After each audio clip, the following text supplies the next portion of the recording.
అందరికీ నమస్కారం. మాజీ మంత్రి బాలినేని శ్రీనివాసరెడ్డి ఈ రోజు ఒంగోలులో తన నివాసంలో ప్రెస్ మీట్ నిర్వహించడం జరిగింది. ఈ ప్రెస్ మీట్ లో కూడా వైవి సుబ్బారెడ్డిపై ఘాటైనటువంటి వ్యాఖ్యలు చేయటం జరిగింది. మీరు విన్నది కరెక్టే. వైవి సుబ్బారెడ్డి ఇప్పటికే చాలా సంపాదించి ఉన్నాడని, అరెస్ట్ చేస్తే సంతోషించే వాళ్ళల్లో తాను ముందుంటానని బాలినేని శ్రీనివాసరెడ్డి ఘాటుగా స్పందించడం జరిగింది. మరొకసారి వినండి. వైవి సుబ్బారెడ్డి ఇప్పటికే చాలా అక్రమంగా సంపాదించాడని, తిరుమల లడ్డు విషయంలో అయితే తనకు తెలియదు కానీ మిగతా వాటిల్లో సంపాదించాడని, సుబ్బారెడ్డిని అరెస్ట్ చేస్తే సంతోషించే వాళ్ళలో తాను ముందుంటానని బాలినేని శ్రీనివాసరెడ్డి గారు ఈరోజు మీడియా సమావేశంలోనే చెప్పడం జరిగింది. జనసేన పార్టీ ఉద్యమీ సభ్యత నమోదు కార్యక్రమానికి అక్కడ ఆయన నివాసంలో కూడా ఉమ్మడి ప్రకాశం జిల్లాలో ఉన్నటువంటి జనసేన పార్టీ నాయకులు కార్యకర్తలతో మాట్లాడుతూ మరి బాలినేని శ్రీనివాసరెడ్డి ఆ మాట మాట్లాడటం కూడా జరిగింది. అదొకసారి మీరు తిలకించండి.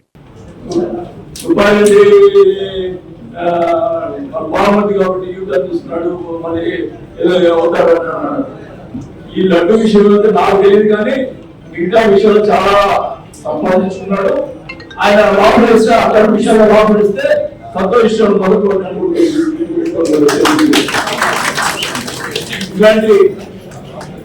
ఇట్లాంటి విషయాలు ఏదైనా కానీ నేను ఎప్పుడు కూడా ఏది దాచుకోను, ఉన్నది ఉన్నట్టు మాట్లాడతాను. అది తప్పు ఒప్పుగా నాకు తెలియదు కానీ నాకు బదులుగా జరుగుతున్న విషయాలు బట్టి నాయకులు తెలియజేస్తారు.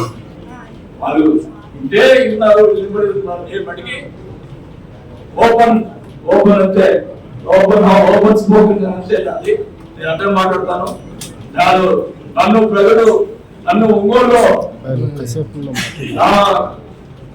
నా సామాజిక వర్గం తక్కువగా కూడా కంటిన్యూగా 4 సార్లు గెలిచాను. 4 సార్లు కంటిన్యూ గెలిపించాను. నేను 7 సార్లు కూడా చేస్తే 5 సార్లు గెలిచాను. ఆ 2 సార్లు కూడా పవన్ కళ్యాణ్ గారు 2 సార్లు కూడా కూటమి ఉండబట్టే ఓడిపోయారు తప్ప సింగిల్ గా ఎప్పుడు ఎవరు నాకు గెలవలేదు. నేను గొప్పదనం కాదు, ప్రజలు నా మీద చూపించిన ఆదరణ కూడా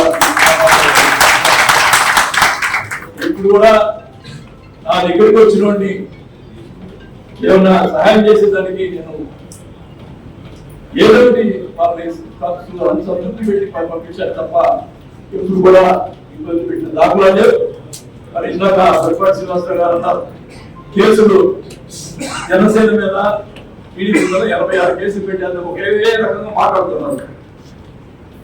నేను కనుక ఒక్క కేసు జనసేన మీద పెట్టుకుంటే చూపించండి. 86 ఉన్నారు కదా, 86 మళ్ళీ ఒక్క కేసు చూపించండి. అదే టీడీపీ వాళ్ళ మీద కూడా ఎలక్షన్ లో, ఎమ్మెల్సీ ఎలక్షన్ లో, జనరల్ ఎలక్షన్ లో గొడవ జరుగుతాయి, పార్టీకి సంబంధించిన గొడవ జరుగుతాయి. అప్పుడు వాళ్ళ మీద కేసు పెడతారు, మా మీద కేసు పెడతారు. అవి తప్పితే ఇండివిజువల్ గా ఒక్క కేసు నేను తెలుగుదేశం పార్టీ మీద కానీ జనసేన మీద పార్టీ మీద ఒక కేసు చూపించు అంటే అక్కడ పోయి ఇటు చెప్తున్నారు. ఆయన జనసేన చేరాడు, మా మీద కేసులు పెట్టాను, ఒక్క కేసు పెట్టాను చూపించాడు. ఇది అన్యాయం. నేను ఇంకా ఉన్నవి లేనివి ఉన్నట్టుగా కూడా రాసేటువంటి ఒక్క భాష మార్చుకోవాలని ఆ యాజమాన్యానికి కూడా ఘాటుగా స్పందించడం జరిగింది.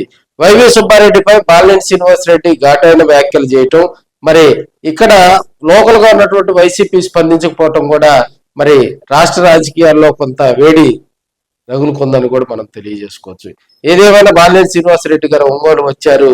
మరి వచ్చిన తర్వాత అటు ఎమ్మెల్యే దామచర్ల జనార్దన్ మీద, మరి పార్లమెంట్ సభ్యులైనటువంటి వైవి సుబ్బారెడ్డి మీద ఘాటైనటువంటి విమర్శలు చేశారని కూడా తెలియజేసుకోవచ్చు.